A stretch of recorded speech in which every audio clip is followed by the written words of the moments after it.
به نام خداوندی بخشاینده مهربان. سلام همدیاران عزیز، زبان آموزان گرامی. درسی دوم است از سلسله درس های روسی برای نو آموزان. الفبای زبان روسی حرف آ. ابریکوس، ابریکوس.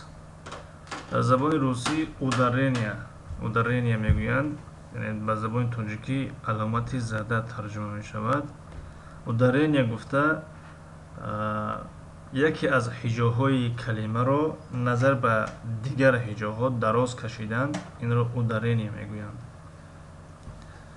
ابریکوس، ابریکوس.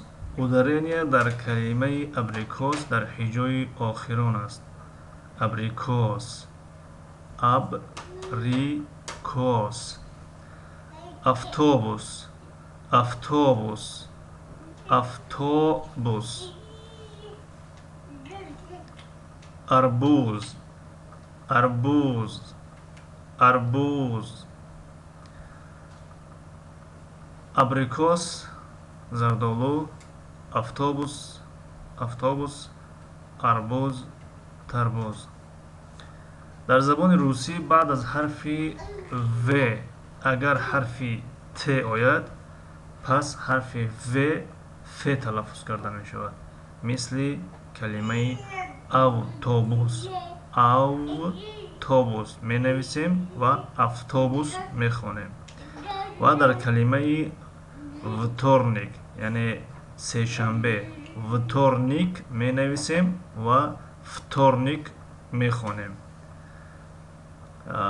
در کلمه وسیو، وسیو، همه، وسیو، همه می نویسیم وسیو، اما تلفظ میکنیم فسیو، فسیو. همه یعنی که تمام ترجمه می شود. این بود درس دوم. تا درس نوبتی، خدا حافظ.